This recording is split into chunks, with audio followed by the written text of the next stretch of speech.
હાલો everyone, Sitaram બધાઈને. કેમ છો બધા? જો કે મજામાં જ હશો. અમે પણ મજામાં છીએ અને સ્વાગત છે તમારા બધાનું અમારા આજના નવા વિડીયોમાં. અને બસ આજે તો વિડીયો એડિટ કરવાનો ટાઈમ નથી મળ્યો વ્લોગ ડેઈલી રૂટીનનો, તો મેં કીધું લાવ કોમેન્ટના જવાબ આપી દઉં, જેથી કરીને તમે લોકો રાહ જોઈને બેઠા હોય તો તમારા ડાયટ આગળ વધે, અટકે નહીં. તો બસ આજનો વિડીયો છેલ્લે સુધી જોજો, બહુ ઇન્ટરેસ્ટિંગ વિડીયો થવાનો છે આજનો, કારણ કે સવાલ જ એવા છે બધા. તો બસ ચાલો ઝાઝી વાતો નહીં કરતા આપણે વિડીયોની શરૂઆત કરીએ. તો સ્વાતિબેન ઝાલા પૂછે છે કે તમારા મેરેજના બહુ જ ટાઈમ પછી નૈત્રી આવી લાગે છે. અને પાછો સ્વાતિબેનનો જ બીજો પ્રશ્ન છે કે તમને કયા કયા રોગ હતા એના વિશે કહેજો ને. એટલે સ્વાતિબેન એમાં એવું છે કે અમારે બે જણાને કાંઈ પ્રોબ્લેમ નહોતો, અને નૈત્રી તો જો કે બહુ પહેલાં આવી ગઈ હોત, પણ ઘણા બધા કારણો વચ્ચે આવતા હતા. એટલે એ આજે હું તમને લોકોને તમારી સાથે શેર કરું છું. તો એમાં સૌથી પહેલાં તો છે ને, મારા સાસુ મારા ભેગા જ હતા. એટલે મારા સાસુ છે ને સાવ બેડ રેસ્ટ હતા, સાવ ખાટલામાં. ટોયલેટ, બાથરૂમ બધું માથું ધોઈ દેવાનું, નવડાવવાના, એને બ્લાઉઝના બટન પણ મારે બંધ કરી દેવાના, ચણિયાની નાળી પણ મારે બાંધી દેવાની. એટલા ટૂંકમાં સાવ એમ કહું કે નાના છોકરા બરાબર જ. આપણે નાના છોકરાને કેમ સાચવવી એ જ રીતના મારે એને સાચવવાના. જમવાની થાળી ત્યાં એને બધી આપવાની, પછી દવા છે, આ છે, તે છે. ટૂંકમાં એક પોતાનું કામ હાથે નહોતા કરી શકતા. એમ તો મારા જેઠ બાજુમાં જ છે, એટલે અમે પ્રોગ્રામમાં જાય ત્યારે અહીંયા એના છોકરાઓ રહીએ કે મારા જેઠાણી નવરા હોય તો આવે, એટલે એ વાંધો નહોતો. પણ તોય આપણે ઘરમાં હોય આવી રીતના કોઈ માણસ, એટલે આપણે ટેન્શનમાં તો હોય જ. પછી પ્રોગ્રામમાંથી આવીને એવું થાય કે આપણે થાયકા પાયકા આવ્યા હોય, પછી કાંઈ જમવાના અહીંયા ઠેકાણા ન હોય, પછી આપણે એમ થાય કે હવે શાંતિથી આપણે આરામ જોતો હોય, પણ ત્યારે આપણે આરામ ન કરી શકીએ, કારણ કે હજી તો અમે સૂતા હોય ને ત્યાં ગલઢું માણા છે એને શું હોય કે એ આખી રાત જાગતા જ હોય, એને નીંદર ન આવે, કારણ કે એ થાયકા ન હોય. એટલે એને કલાકે કલાકે બાથરૂમ લાગે, કલાકે કલાકે પાણી પીવું હોય, તો પાણી તો હાલો હું એને ત્યાં રાખીને માટલી ભરીને રાખી દેતી હતી, પણ બાથરૂમ લાગે. એટલે આ બધા પ્રશ્નો છે ને રાત ને દિવસ આવી રીતના માનસિક રીતે આપણે છે ને પછી બાળક વિશે કંઈ વિચારી જ ન હોય કામે ને, કે નાના છોકરાને સાચવો કે મારા સાસુને સાચવો, એવું જ હતું. એટલે માનસિક રીતે આપણે છે ને ટૂંકમાં બીજું કંઈ વિચારી જ ન શકીએ. પછી મારા સાસુ એક્સપાયર થઈ ગયા, કારણ કે એ છેડ હતા, 85 વર્ષની એની ઉંમર હતી, પછી એ એક્સપાયર થઈ ગયા. એટલે પછી અમે છે ને મકાન લોન ઉપર લીધું હતું. એટલે પછી અમે બે જણા એવું ડિસાઈડ કર્યું કે આપણે જો અત્યારે બાળકનું વિચારશું તો પછી મારે પછી 5-7 વર્ષ બધું મૂકવું જ પડે, હું પછી પ્રોગ્રામમાં જઈ જ ન શકું. તો પછી નૈત્રીન પપ્પા એકલા ઉપર બધો બહાર આવી જાય, મકાનનું છે કે આ છે તે છે, અને અમારે બીજો કોઈ ધંધો નથી આના સિવાય, આ જ અમારો ધંધો છે, મેઇન ધંધો. એટલે પછી અમે એવું નક્કી કર્યું કે આપણે બે જણા કમાઈએ તો આપણે લોનમાંથી જલ્દી બહાર આવી જાય એમ, કારણ કે એક કમાઈને બે કમાઈ ફેર પડી જાય. એટલે પછી અમે થોડોક ટાઈમ બાળકનું વિચાર્યું જ નહીં, અને બસ પછી એમાંથી બહાર નીકળ્યા, લોનમાંથી ધીમે ધીમે કરીને. અને પછી એ સમય દરમિયાન મારા શરીરમાં એટલા બધા રોગ આવી ગયા ને કે ન પૂછો વાત. કે સૌથી પહેલાં મને આવી એલર્જી, ગેસ તો હતો જ, મને ગેસનો પ્રોબ્લેમ તો એટલો બધો હતો ને કે પાણીનો ગ્લાસ પીવું ને તોય મને ઓડકાર આવે, પાણીય ન પચે, એટલો બધો પ્રોબ્લેમ મને ગેસનો હતો. અને કબજિયાતનો તો વાત પૂછોમાં, એટલું કબજિયાત રહી મને, કલાક ટોયલેટમાં બેઠી રહો, એટલો પ્રોબ્લેમ કબજિયાતનો હતો. પછી એમ કરતાં કરતાં મને એલર્જી આવી. એટલે એલર્જી એટલે કોઈ સામાન્ય એલર્જી નહીં. તમને લોકોને લાગે કે આ એલર્જી એટલે સામાન્ય, પણ એલર્જી એટલે કોઈ સામાન્ય એલર્જી નહીં ને. એલર્જીની પાછી કોઈ દવાઈ નથી. ડૉક્ટર એમ જ કહે છે કે એલર્જીની કોઈ દવા જ નથી. ઘણા લોકોને એલર્જી હોય પણ એને કેવું હોય કે અમુક વાતાવરણમાં જ એને અસર કરે. માનો કે શિયાળો છે કે જવાની તૈયારી, ઉનાળો આવે તો એ વાતાવરણ ચેન્જ થાય ને ત્યારે એ લોકોને અસર કરે, અથવા તો ઘરમાં કોઈ ઝારા કચરા કર્યા હોય ત્યારે અસર કરે. અને મારી એલર્જી એવી હતી કે મને કદાચ તમે કાચની પેટીમાં રાખો ને, કાચની પેટીમાં આખો દિવસ, કે જ્યાં ધૂળની એક રચ પણ ન ઉડે એવી જગ્યાએ, તો એ મને મારો ટાઈમ થાય ને એટલે મારે ગોળી લેવી પડે ને લેવી પડે. 24 કલાક તો ભાગે જ જાય. શિયાળામાં તો એવું થતું કે 12 કલાકે ગોળી ખાતી હું, અને ડૉક્ટર એમ કે 12 કલાકે ગોળી ન ખાવ, 24 કલાકે એક ગોળી ખાવ. પણ પ્રોબ્લેમ જ એટલો બધો હતો મને કે ગોળી વગર મારે હાલે જ નહીં. ગોળી ખાવે એટલે નીંદર આવે, અને નીંદર આવે અને ભૂખ લાગે. અને ટૂંકમાં એમ કહું ને કે પછીના ટાઈમ છે ને હું આખો દિવસ કંઈ કામ ન કરી શકું અને સૂતી રહું, સુસ્તી રહે શરીરમાં, કે મજા ન આવે. હા, એક છે કે પ્રોગ્રામ હોય ત્યારે પ્રોગ્રામ કરી આવું, પણ એ પ્રોગ્રામનો નશો હોય ત્યાં સુધી, સ્ટેજ ઉપર બેઠા હોય ત્યાં સુધી, પછી ઘરે આવીને પાછા ઢીલા ઢપ ખાવ. એટલે આવું બધું બહુ હાલ્યું મારી સાથે. અને એલર્જી પણ એવી ભયંકર કે હું તમને બતાવું. ગોળી ખાતી 12 કલાકે, છતાં પણ મારું નાક બંધ ને બંધ. આ ટીપાની શીશી છે ને, તમે જ્યાં હાથ નાખો ને મારા ઘરમાં ત્યાંથી આવી શીશી નીકળે. પર્સ ખોલો તો પર્સમાંથી નીકળે, ઓશિકા નીચે જવો તો ઓશિકા નીચે, બારીએ જવો તો બારીએ નીચે. ટૂંકમાં આ ટીપાની શીશી વગર મને 1 સેકન્ડ ન હાલે. હું ગમે ત્યાં ગઈ હોય ને બહારગામ ક્યાંય, તો મારા પર્સમાં આ ટીપાની શીશી હોય જ. જો ભૂલી ગઈ ને તો એ મારે હેરાન થવાની જ વાત છે. આખી રાત સૂઈ ન શકું, નાક બંધ ને બંધ રહે, સતત નાક બંધ રહે. હવે આ ટીપાની શીશીથી છે ને નોર્મલ વ્યક્તિ હોય ને, કોઈ નોર્મલ વ્યક્તિ, એને 20 સેકન્ડમાં આ ટીપા નાખો ને એટલે 20 સેકન્ડમાં નાક ખુલી જાય. અને મારે 20 મિનિટ સુધી નાક ન ખુલતું, પછી પાછા બીજી વાર નાખું. એટલે પછી એક સમય એવો આવ્યો હતો કે આ ટીપાએ મને અસર કરતા બંધ થઈ ગયા હતા. એટલે એટલી બધી એલર્જી મને વધી ગઈ હતી. અને એલર્જીની દવા એટલી બધી મેં કરી, અમારે એલર્જીના રિપોર્ટ કરાવ્યા, મેં 2-3 વાર રિપોર્ટ કરાવ્યા. તો એમાં એવી વસ્તુ આવી કે જે મેં ક્યારેય ખાધી જ નથી, તો મને કેમ માયનામાં આવે. રિપોર્ટમાં એવી વસ્તુ આવી. પહેલી વસ્તુ આવી કે સરસોનું તેલ.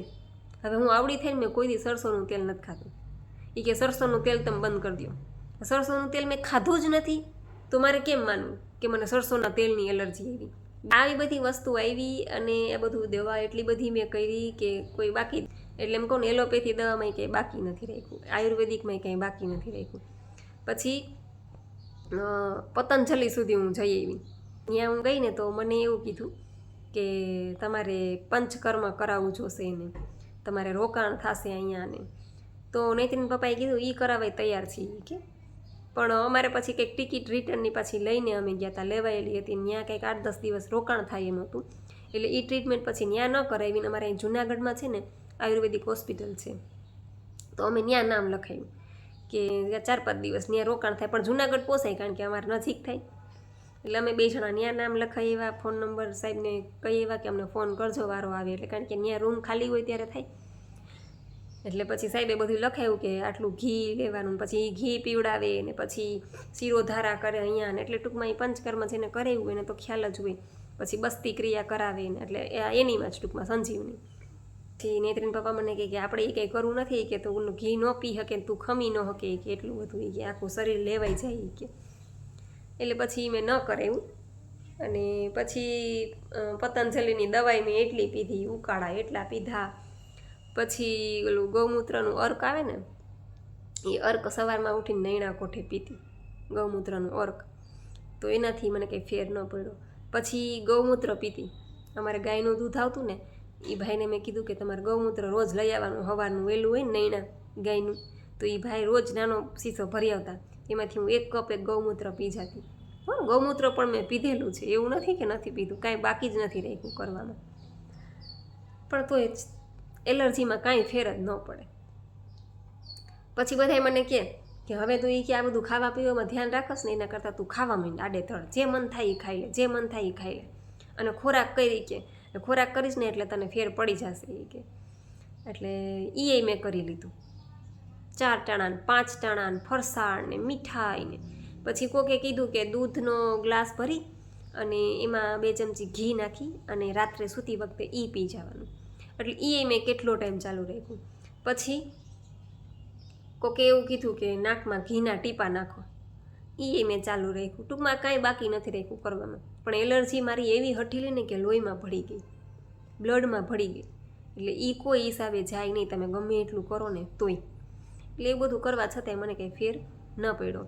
પછી એલર્જીની દવા ખાધી ને આટલા વર્ષ, તો આ બધું શું છે કે તમે એક રોગ મટાડવા માટે એની દવા ખાઓ ને, દવા નુકસાન જ કરે છે. એટલે એ રોગ જાતો નથી, પણ એ રોગ બીજો રોગ લઈને આવે છે. જો ડાયાબિટીસવાળા હોય ને, એ 10 વર્ષ દવા ખાય ડાયાબિટીસની, તો 10 વર્ષમાં તો એનો રોગ મટી જવો જોઈએ ને. આપણે દવા ખાઈએ તો આપણે સારું થઈ જવું જોઈએ ને, દવાથી સારું થતું હોય તો. પણ એને ડાયાબિટીસ મળતી નથી. ડાયાબિટીસ છે એ બીપીને લઈને આવે છે. એટલે વળી બીપીની ગોળી ચાલુ થઈ ગઈ. બીપીની ગોળી વળી 10 વર્ષ ખાય ને ત્યાર પછી ત્રીજી ગોળી તૈયાર જ હોય કોલેસ્ટ્રોલની. એટલે આ બધી છે ને એ માસિયાર બેનું છે. એટલે એક રોગ હોય ને તમે એને મટાડવા દવા ખાવ ને, એમાં સ્ટીરોઇડનો ભાગ હોય છે દવામાં, એટલે એ બહુ નુકસાન કરે છે. એટલે મને આ 10 વર્ષ મેં આ એલર્જીની દવા ખાધી ને, તો એલર્જીમાંથી મને એવો વર્ટિગો. એલર્જી તો મટી જ નહીં, પણ એ વર્ટિગોને લઈને આવી. અને પછી તો મારી હાલત હાવ ખરાબ થઈ ગઈ. એમ કહું ને કે ઉઠું તો ચક્કર, બેસું તો ચક્કર, ગાવ તો ચક્કર, ગાવા જાવ તો ચક્કર, ઓલો ઘોંઘાટ થાય તો ચક્કર, આખો દિવસ ચક્કર ચક્કર ને ચક્કર. તો હવે આવી હાલતમાં આપણે બાળક કરીએ તો એ બાળક કેવું આવે? રોગિષ્ટ આવે ને, એ બાળક એ રોગિષ્ટ આવે. એટલે પછી અમે બાળકનો વિચાર જ છોડી દીધો. પ્રેગ્નેન્ટ હું પ્રેગ્નેન્ટ હતી પણ ત્યારે મારું શરીર રોગિષ્ટ જ હતું, હું રોગથી ઘેરાયેલી હતી. એટલે પછી મને એ માનસિક ટેન્શન રહેતું કે હું આટલી બધી દવાઈઓ ખાઉં છું રોજની, અને પ્રેગ્નન્સીમાં પણ મારે એવું હતું કે દવા ખાવી પડે એમ જ હતું. એટલે પ્રેગ્નન્સીમાં પાછી બીજી દવા ખવાય નહીં, અને ખાઈએ તો એ બાળક ઉપર અસર કરે. એટલે મને એ માનસિક ડિપ્રેશનમાં હું આવી ગઈ હતી કે હવે શું કરું. એટલે ત્યારે મેં નેત્રીના પપ્પાને વાત કરી, તો એણે એક્સેપ્ટ કર્યું કે કાંઈ વાંધો નહીં, તું જ્યારે કહે ત્યારે આપણે બાળક કરશું, આપણે કાંઈ ઉતાવળ નથી. એટલે પછી એને પણ મને સપોર્ટ કર્યો, તારી દરેક વાતને એ સમજ્યા છે. અને એનું પણ એવું જ હતું કહેવાનું કે કાંઈ વાંધો નહીં, તું છે તો મારે બધુંય છે, પહેલાં તું હાજી થઈ જા. કારણ કે જો તું જ હાજી નહીં હોય તો કદાચ બાળક આવશે એ પણ એવું આવશે, અને તો તું એને હાચવીશ કઈ રીતના? જો હું જ બીમાર હોય તો હું એને મોટું કઈ રીતના કરું? કારણ કે માં જ બીમાર હોય અને અમારા ઘરમાં કોઈ છે જ નહીં અમારા બે સિવાય. અમે બેમાંથી જો હું એક બીમાર થઈ જાઉં તો નેત્રીન પપ્પા મારું કરે કે બાળકનું કરે? એટલે એ બધા પણ પ્રશ્નો હતા. આનો અત્યારે એ સારું છે કે મારી મમ્મી ગામમાં છે, એટલે મારી મમ્મીનું અમને કહું ને કે 50% સપોર્ટ છે મારી મમ્મી પપ્પાનો, મારી ભાભીનો. એટલે અમને વાંધો નથી આવતો. અને નૈત્રીને મારી મોટી કરવા મારા મમ્મી પપ્પાનો બહુ જ મોટો ફાળો છે. એટલે ટૂંકમાં નૈત્રીન પપ્પાએ પણ બધું એક્સેપ્ટ કર્યું, સ્વીકાર્યું. કાંઈ વાંધો નહીં, કે તું છે કે એમ, તું જેમાં રાજી એમાં હું રાજી. અને બસ પછી ત્યારે અમે ગોળીથી આ બધું ક્લિયર કર્યું. અને પછી એણે મને કીધું કે હવે તું પહેલાં તારું બીમારી છે તું એમાં ધ્યાન દે, બાળક તો ઠીક છે કે થશે, પછી પણ થશે, 2 વર્ષ પછી 5 વર્ષ પછી તું હાજી થઈ જઈશ તો બધું છે, તું છે તો બધું છે મારે. એટલે પછી મેં ત્યારે ગોળી લઈ લીધી ટૂંકમાં, અને બધું એ થઈ ગયું ક્લિયર. બાળકનું અમે એટલે માંડી વાળ્યું, બાકી કોઈ પ્રોબ્લેમ અમારે નહોતો અને હજી પણ નથી. પણ હવે જો કે બીજું બાળક કરવું જ નથી, આ એક છે અમારે, બસ ભગવાન એને હાજી નરવી રાખે. આ એક છે ને 21 જેવી છે. હવે પછી અહીંયાથી ટર્નિંગ પોઈન્ટ આવે છે મારા જીવનનો, એ સાંભળજો બધા. થયું એવું કે આપણે કહેવાય છે ને કે સાચા દિલથી ગોતીએ ને તો ભગવાન પણ મળી જાય છે આપણને, પણ આપણી શ્રદ્ધા હોવી જોઈએ, વિશ્વાસ હોવો જોઈએ આપણને. એટલે હું રોજ ભગવાનને પ્રાર્થના કરતી કે બસ મને આમાંથી બહાર કાઢો, આટલા બધા રોગથી હું ઘેરાયેલી છું આટલી ઉંમરમાં, અને આજે આગળ જતાં મારું શું થશે. એટલે કચરા પોતા એટલા વર્ષથી હું એટલે જ કરાવું છું, કારણ કે હું કચરા પોતા કરી જ નથી શકતી. કારણ કે એક તો વર્ટિગો, એટલે વર્ટિગોમાં તો શું થાય કે આપણે અહીંયાથી પાછળથી આ નસ જાતી હોય મગજમાં, ત્યાં સુધી લોહી ન પહોંચતું હોય, એની જગ્યાએથી ખસી ગઈ હોય. કારણ કે છીકું મને એટલી બધી આવતી ને, 25 30 40 છીકું આવે એટલે મારી હાલત એવી ખરાબ થઈ જાય કે ન પૂછો વાત. એટલી છીકું મને આવતી, અને છીકું આવે ને એટલી બધી, એટલે મારા મગજનું બેલેન્સ સાવ ખોરવાઈ જાય, બેલેન્સ જ ન હોય. અને પછી એકદમ ચક્કર ચાલુ થાય. અને આ બધું એટલું બધું થઈ ગયું હતું ને ટૂંકમાં. પછી રાજકોટ અમારે વર્ટિગો સ્પેશિયાલિસ્ટ છે, એની મેં દવા ચાલુ કરી હતી. મેં 3 વર્ષ મેં એની દવા ચાલુ રાખી, વર્ટિગો સ્પેશિયાલિસ્ટની. એલર્જીની તો ચાલુ જ હતી, પણ વર્ટિગોની દવા પણ મારે રાજકોટ ચાલુ થઈ ગઈ હતી. એટલે એ તો શું હોય કે સાહેબને કહું કે સાહેબ કેટલો ટાઈમ દવા ચાલુ રાખવી જોશે, તો કે કાંઈ નક્કી ન હોય, વર્ષ 2 વર્ષ 3 વર્ષ 5 વર્ષ એ થાય, અને લાઈફ ટાઈમ પણ રાખવી પડે, આમાં કોઈ ગેરંટી ન હોય. 3 વર્ષ તો દવા ચાલુ રાખી.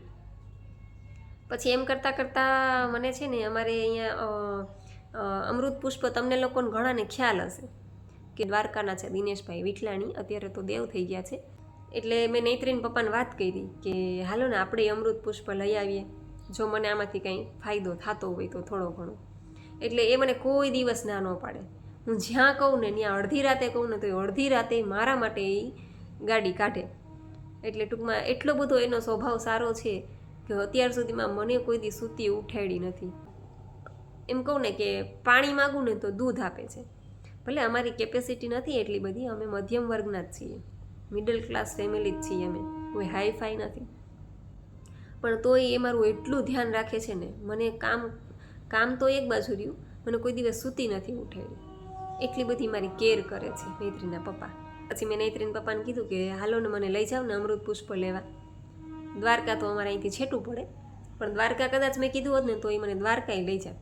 પણ અમારે રાજકોટમાં પણ એક જગ્યાએ, રાજકોટમાં જો કે હવે તો ઘણી જગ્યાએ મળે છે, સેન્ટર ઘણી જગ્યાએ છે. એટલે મેં એ ભાઈને ફોન કરી અને એપોઇન્ટમેન્ટ લઈ લીધી.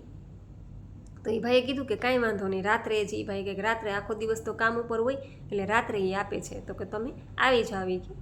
એટલે અમે બરોબર નીકળ્યા, અમે 8 સાડા 8 જમીને નીકળ્યા. અને જેતપુરની બહાર નીકળ્યા ને ત્યાં વરસાદ ચાલુ થઈ ગયો જોરદાર, ભયંકર વરસાદ, વીજળી ને કાંઈ દેખાય નહીં, ઇકોમાં કાંઈ દેખાય જ નહીં, ગાડી હાકી જ ન હોકે નૈત્રીન પપ્પા, એટલો વરસાદ. એટલે એણે મને કીધું કે જાગુઈ કે આપણે રાજકોટ પહોંચશું ને એટલી વારમાં તો એ કે કલાક 2 કલાક રસ્તામાં વહી જાય, અને ત્યાંથી આપણે લઈને આવશું ને તો સવાર 4 વાગશે. એ કે એના કરતાં આપણે એ કે ગોંડલ પહોંચવા આવ્યા છીએ, તો ગોંડલમાં કેન્દ્ર છે અમૃત પુષ્પનું, તો હું એને ફોન કરી દઉં, જો એ હા પાડે ને તો આપણે ગોંડલથી લઈ લઈએ, તો આપણે રાજકોટ જવું નહીં. હવે તમે વિચાર કરજો, અમે રાજકોટ જવા નીકળ્યા હતા અને રસ્તામાં વરસાદ ચાલુ થયો જોરદાર, અંધરાધાર વરસાદ, કાંઈ દેખાય નહીં એવો વરસાદ. રાજકોટનું કેન્સલ કરી અને ગોંડલ જવાનું અમે નક્કી કર્યું.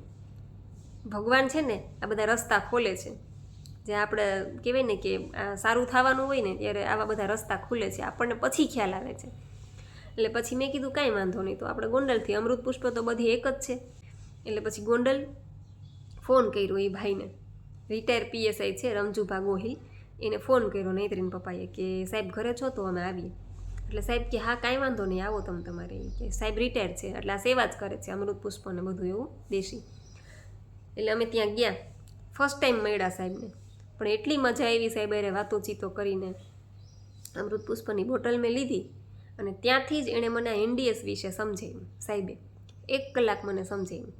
અને એની વાઈફને પણ ડાયાબિટીસનો પ્રોબ્લેમ હતો, એટલે એ 2 માણા પણ આ સિસ્ટમ કરતા હતા, સાહેબ અને એના વાઈફ 2 આ સિસ્ટમ કરતા હતા.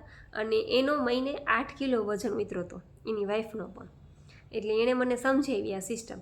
એણે મને કીધું કે અમૃત પુષ્પ કરો કાંઈ વાંધો નહીં, પણ તમે આ એ કરો કે આનાથી તમારો વેઇટ લોસ થશે અને તમારા રોગે જળમૂળથી વયા જશે. એટલે ટૂંકમાં 1 કલાક સુધી અમે બેઠા અને એણે મને બધુંય સમજાવ્યું સાહેબે, અને મને વાત મગજમાં ઉતરી ગઈ.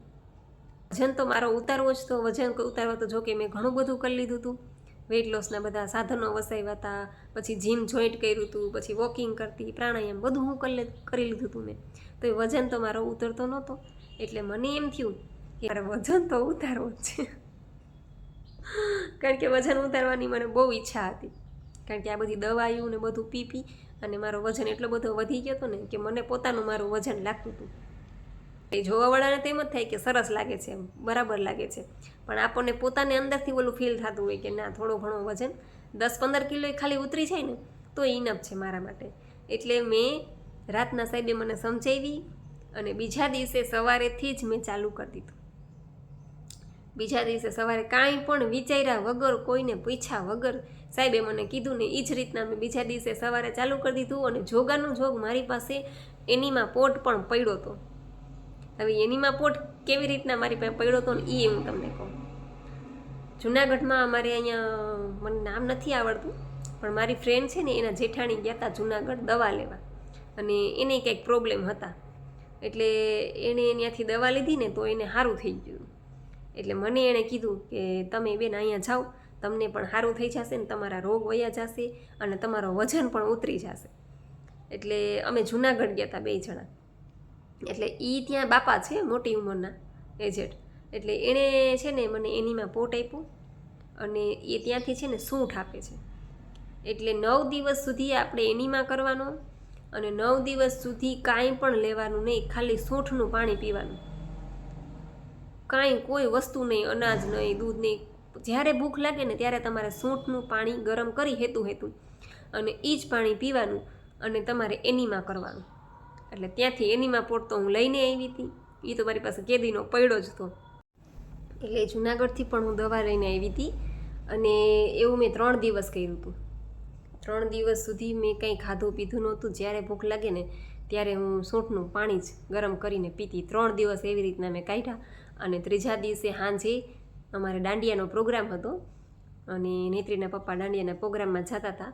અને 3જા દિવસે સાંજે તો મારી હાલત એવી થઈ ગઈ હતી કે હું બોલી શકું ને એવી ત્રેવડ નહોતી મારા માટે. તો આવી રીતના ટૂંકમાં એ પણ મેં કરી લીધું હતું, કાંઈ બાકી નહોતું રાખ્યું, પણ તોય મારા રોગ ગયા નહોતા.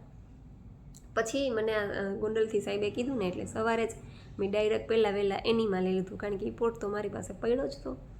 એટલે એનીમા લઈને મેં આ સિસ્ટમ મારી ચાલુ કરી દીધી. અને હવે આગળનો પાર્ટ છે ને હું તમને કાલના વિડીયોમાં કહીશ, કારણ કે આજે હજી તો બહુ લાંબી સ્ટોરી છે. એટલે આજનો વિડીયો છે ને કલાક ઉપર થઈ જશે જો હું આમાં કહીશ ને તમને બધી. તો એટલે આપણે અહીંયાથી આ પહેલો ભાગ, કાલ બીજો ભાગ હું તમને કાલના વિડીયોમાં કહીશ. કેટલો ટાઈમ કરી અને એમાંથી હું કેવી રીતના રોગ મુક્ત થઈ એ બધું હું તમને કહીશ, પણ કાલના વિડીયોમાં કહીશ. અને આજે જે કોમેન્ટ બાકી છે ને એના હું તમને રિપ્લાય આપી દઉં, આગળના જે લોકો પૂછે છે ને એને. બાકી આપણે આજનો વિડીયો અહીંયાથી અધૂરો રાખીએ, બરાબર. એમાં પ્રીતિબેન ઓળેદ રાખીએ છીએ કે હેલો બેન, ગ્રીન જ્યુસ તાજું જ કરીને પીવાનું અને કે 3-4 કલાક પહેલાં કરીએ તો ચાલે. હા ચાલે, 3-4 કલાક પહેલાં તમે કરીને ફ્રીજમાં રાખી દો તોય ચાલે, અને તાજું કરીને પીવો તો વધારે સારું. જો ટાઈમ મળતો હોય તો તાજું પીવો, અને તમારે ટાઈમ ન મળતો હોય તો તમે 3-4 કલાક ફ્રીજમાં રાખી દો, 2-3 કલાક કરીને તોય ચાલે. પછી મયુરીબેન પટેલ કહે છે કે છાશ પીવાય, તો છાશ પીવાય પણ નાળિયેરના દૂધની પીવાય, આપણે ગાય ભેંસના દૂધની છાશ ન પીવાય. પછી કુસુમબેન કહે છે, લાખાભાઈ ડાંગર આઈડી છે ને, કુસુમબેન નામ છે, નેત્રી વાતું બહુ સારી કરે છે અને ડારા બહુ આપે છે. હા એ વાતુડી તો છે જ, પણ ડારા દેવામાં પહેલો નંબર છે. પછી રિદ્ધિબેન માકડ કહે છે કે અત્યારે ચોમાસામાં પાલકનો જ્યુસ લઈ શકાય, તમે ગ્રીન જ્યુસમાં પાલક અત્યારે નાખો છો? હા લઈ શકાય, હું તો લઉં છું. હું ડેઈલી પાલક તો મારે ગ્રીન જ્યુસ બનાવું એટલે પાલક તો હોય જ, હું તો પાલક લઉં છું. પછી સાવનજી જયશ્રીબેન કહે છે કે દીદી અત્યારે પાલક મળતી જ નથી, તો ગ્રીન જ્યુસ કેવી રીતે બનાવું? તો કાંઈ વાંધો નહીં, જો પાલક મળે તો ગ્રીન જ્યુસ બનાવી લેવું, ન મળે તો દાડમનું જ્યુસ લઈ લેવું, છાલ સાથે છે દાડમનું હું કહું છું એ લઈ લેવાનું. રંજનબેન કહે છે, મૈડા જયેશ આઈડી છે કે દીદી સાડી મસ્ત લાગે છે, તો થેન્ક યુ રંજનબેન, તમારો પણ આભાર. એ સંગીતાબેન મકવાણા કહે છે કે બેન તમને શું રોગ હતો? તો બસ જો આગળ મેં કહી દીધું છે એટલે તમને ખ્યાલ આવી જ ગયો હશે, એના વિશે જ ચર્ચા કરી છે. અને આગળ હજી પણ કાલના વિડીયોમાં પણ હું એના વિશે જ ચર્ચા કરીશ કે હું એમાંથી કેવી રીતના રોગમાંથી મુક્ત થઈ, કેટલો ટાઈમ મેં ડાયટ કરી, શું કર્યું, તો હું તમારી સાથે બધી વાત શેર કરીશ, કાંઈ પણ નહીં છુપાવું. સાબેન ચમાડિયા કહે છે કે મમરા ખવાય કે નહીં?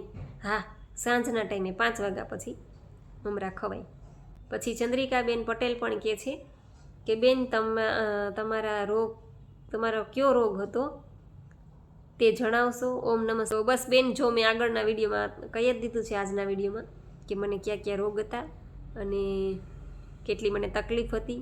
પછી જલ્પાબેન કહે છે કે ભજીયા ખાવાનું મન નથી થતું દીદી. મન થાય ને હું રાત્રે ખાઉં છું, ભજીયા ખાઉં છું રાત્રે અને ગાંઠિયા ખાઉં છું, રાત્રે બધી છૂટ છે પણ દિવસે નહીં. પછી જલ્પાબેન કહે છે કે મારે હિમોગ્લોબિન ઓછું છે તો મારે શું કરવું?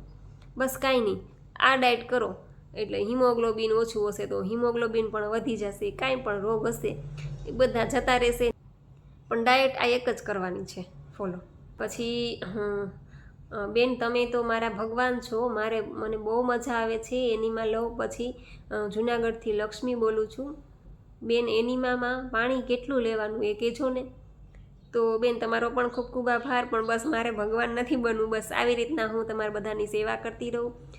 અને તમે પણ જો સેવા કરવા માગતા હોય થોડી ઘણી તો આ વિડીયો છે ને બને એટલા શેર કરજો, જેથી કરીને બીજા લોકો પણ આપણી જેમ રોગોથી પીડાતા હોય તો એ લોકોને પણ રસ્તો મળે, સાચી દિશા મળે.